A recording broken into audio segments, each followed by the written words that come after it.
when that movie came out. Was anything cut from that film? The studio actually legally couldn't trim it. They couldn't cut anything. When that movie came out, was anything cut from that film? The studio actually legally couldn't trim it. They couldn't cut anything. Blazing Saddles is wild, offensive, and unforgettable. But even after 50 years, there's one scene that no one noticed. A blooper so bold, so strange, it was almost too outrageous to be real.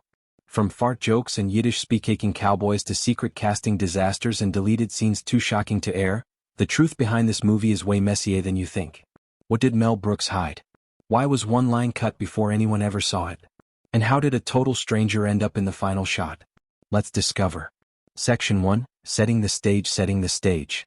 Why Blazing Saddles still matters. When Blazing Saddles hit theaters in 1974, people didn't know whether to laugh or walk out. It tore apart the cowboy myth, made fun of racism right to its face, and ended with a movie set brawl that breaks the fourth wall. It was offensive, it was loud, and somehow it worked. But why was it ever made? How did it survive the censors? And what's the huge blooper in Blazing Saddles that nobody noticed until now? To understand the chaos and brilliance of Blazing Saddles, you have to understand where America was in 1974. The Vietnam War had just ended in shame. Watergate had exploded. Nixon was on the verge of resignation. Trust in government was low. The civil rights movement had won legal victories, but racism was still deeply embedded in American life, especially in the movies. Hollywood westerns still portrayed white men as heroes and everyone else as background noise. Mel Brooks didn't just want to spoof westerns, he wanted to blow them up. Blazing Saddles is set in the Old West, but it's really about 1970s America. The plot is deceptively simple. A greedy land developer desperate to drive settlers out of a town called Rock Ridge, convinces the governor to appoint a black sheriff, expecting the townspeople to panic and flee. But the new sheriff, Bart, played by Cleon Little, proves to be cleverer, sharper, and more capable than anyone expects. What begins as a racist con turns into a bizarre, genre-breaking rebellion with Bart leading the charge against both the villains and the small-minded town that tried to destroy him. On the surface it looks like a slapstick comedy, but underneath the gags and sound effects is a dangerous idea. That racism, when exposed to light and laughter, crumbles. That's what made Blazing Saddles so powerful and so controversial. Audiences weren't used to hearing the N-word in a comedy, even when it was used to mock bigotry itself. They weren't used to toilet humor in mainstream movies. They definitely weren't used to a black hero outsmarting every white man in town. Brooks was pushing every line he could think of, and a few he probably didn't. Mel Brooks directed the film, but he didn't do it alone. One of his co-writers was Richard Pryor, the most fearless black comedian of the era. Pryor knew how to write jokes that bit down hard. He helped shape Bart into a character who wasn't just cool and clever, but fully aware of the absurdity of his situation. Pryor had originally been considered to play Bart himself, but the studio refused to insure him because of his history with harmful substances. That decision may have changed the tone of the film entirely. Cleon Little brought Broadway polish and deadpan wit. Pryor brought fire to the script. The film went after everyone. Racists, politicians, cowboys, actors, old-school studio bosses. No one was safe. It shattered the idea that satire had to be subtle. Blazing Saddles wasn't interested in being polite. It wanted to slap you across the face, then make you laugh at how ridiculous the slap was. It mixed lowbrow and high concept, and it didn't care who it offended as long as the audience got the point. The result? A film that could never be made the same way today. Even the way the movie ends is a statement. Instead of sticking to its Old West setting, Blazing Saddles breaks through the literal walls of the Warner Brothers studio, spilling into other soundstages, Hollywood streets, and eventually a theater showing the very same movie.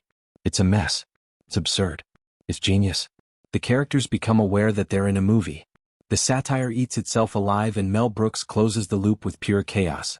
It's one of the first self-aware endings in American comedy, and it set the stage for everything from Ferris Bueller to Deadpool. But even in all this madness, something slipped through. A moment so subtle that it took decades for anyone to notice it. And once you see it, you'll never unsee it. Section 2, The Dirty Joke. That the dirty joke became Blazing Saddles' most hidden mistake. The most shocking scene in Blazing Saddles didn't make it into the movie. It's not a blooper. It's not a prank. And it's not some backstage accident. It's a deleted moment so outrageous, so charged, and so unforgettable that even Mel Brooks, the man who put flatulence on the big screen, decided he couldn't go through with it. And here's the real twist. Most people didn't even know this scene existed until recently. It was hidden in plain sight, buried in interviews and recollections, quietly mentioned but never shown. Now it's resurfaced, and it changes everything you thought you knew about the film. So what was the scene? Why was it cut? And why is it so important? Now, in the final cut of Blazing Saddles, we get a brief funny bedroom exchange between the glamorous Lily Von Up, played by Meline Kahn, and Sheriff Bart, portrayed by Cleon Little. It's flirtatious. It's suggestive, but it's nothing compared to what was originally shot. In the deleted version, Laylee and Bart are in her dressing room after sharing a candle-lit meal, complete with the cheeky term Schneiten, which itself is a not-so-subtle euphemism. As the lights go out and the screen fades to black, Lily's voice cuts through the dark in a heavy German accent. "Oh, is it true what they say about you people? How well you are built? Is it true?" There's a pause. The audience is left hanging. And then comes the punchline. "I hate to disillusion you, ma'am, but you're sucking on my arm." In a single beat, the film would have taken a massive risk, touching on the long-standing stereotype about black male anatomy, flipping it into comedy and then undercutting it with a deadpan line. That one moment would have combined race, physicality, satire, and innuendo in a way that was arguably more explosive than anything else in the film. And yet, it never made it in.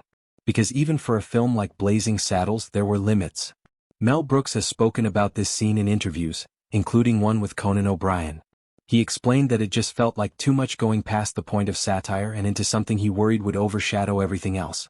As someone who was trying to walk the tightrope between humor and commentary, he decided it wasn't worth the risk. So he shelved it. But that wasn't the only moment that got cut. There's another piece of dialogue that has floated around in production notes and crew memories. In this scene, Lily Von Stupp is once again turning up the charm, preparing to seduce Bart. On the surface, she's telling him to take off his ammunition belt, but the phrase is clearly meant to sound like something else, an invitation delivered in a sultry tone. It's a throwaway line but one loaded with meaning. And then there's the third moment, a less defined but equally provocative exchange that never made it past the script stage. Several early drafts of Blazing Saddles featured a more hands-on version of Lily's famous seduction of Bart. In this version, Lily not only asks about the stereotype that black men are well endowed, she tries if she can see it for herself. The scene walks right up to the line of physical contact and crosses into territory that would be considered deeply controversial even today. But the comedy lies in Bart's reaction. Cool, unimpressed, and ultimately dismissive. What makes all of this so fascinating is that Brooks himself has later said he regrets cutting some of these scenes. In interviews, he's admitted that he may have overcorrected, that he wanted the film to push the envelope and then stop short of going all the way. His concern was that people wouldn't get it, that they'd misread the joke, or worse, in one conversation he said, "Maybe I got scared." So here's the question. What would Blazing Saddles have looked like with those scenes left in? Would it still be celebrated as a classic? Or would it have been banned, buried, or forgotten? There's no clear answer, but it does show us something important. This wasn't just shock for shock's sake. These scenes were part of a larger effort to tear down the polite facade of Hollywood storytelling. Brooks wasn't just trying to make you laugh.